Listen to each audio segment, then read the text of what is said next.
quan hệ bất chính với vợ người còn quay clip cảnh ân ái để tống tiền. Duy bị bắt quả tang tại quán cà phê khi đang nhận tiền từ anh T, ảnh, cộng tác viên. Theo thông tin ban đầu, từ năm 2022-2023, Duy có quan hệ tình cảm với chị Dê, ngụ huyện Cao Lãnh, dù cả hai đã có gia đình riêng. Trong những lần hẹn hò, Duy sử dụng điện thoại quay lại những cảnh ân ái với chị Dê. Khi anh HTT, chồng chị Dê, phát hiện, cấm chị Dê liên lạc với Duy. Tuy nhiên, từ tháng 3 đến tháng 5 năm 2023, Duy nhiều lần điện thoại cho anh T, đe dọa nếu không đưa tiền sẽ phát tán đoạn clip lên mạng xã hội. Anh T đã đồng ý đưa cho Duy tổng cộng 2 lần, với số tiền 6 triệu đồng.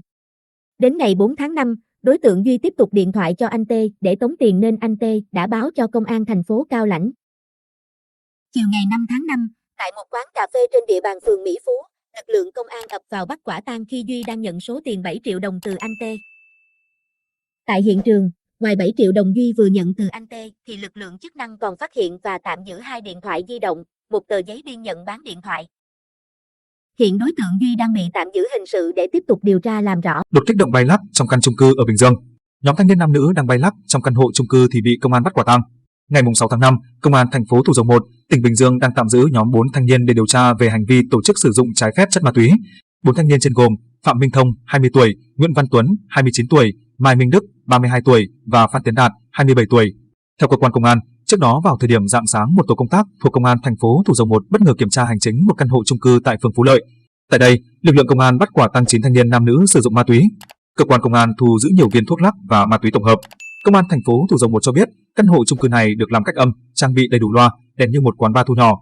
Thanh niên lừa bán 11 người ra nước ngoài làm nô dịch. Đối tượng Lê Bảo Tính ở huyện Con Cuông, Nghệ An lừa bán 11 người sang nước ngoài để làm việc phi pháp cho ông chủ.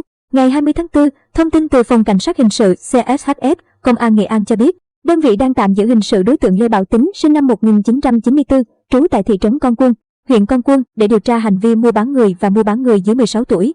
Theo kết quả điều tra, tháng 7 năm 2022, Tính sang nước ngoài để tìm việc làm. Tại đây, Tính được một đối tượng thuê và trả lương 17 triệu đồng mỗi tháng, với điều kiện lập nhóm đa cấp lừa người Việt Nam mở tài khoản đầu tư tiền điện tử rồi chiếm đoạt. Mặc dù biết hành động này là vi phạm pháp luật, tuy nhiên khi biết thông tin nếu lừa được thêm người tham gia vào nhóm sẽ nhận 35 triệu đồng mỗi người, Tính đã không cưỡng lại được cám dỗ. Đối tượng này sau đó liên lạc về quê dụ dỗ, lừa đưa người sang để hưởng tiền hoa hồng nói trên. Từ tháng 8 đến tháng 10 năm 2022, Lê Bảo Tính 3 lần thực hiện hành vi trên và đưa 11 người sang nước ngoài làm việc. Các nạn nhân bị Tính lừa bán cho ông chủ được tổ chức thành một nhóm và bị ép ký các hợp đồng để thực hiện hành vi lừa đảo, dụ dỗ các nạn nhân khác đánh bạc trực tuyến, kinh doanh tiền ảo trên không gian mạng.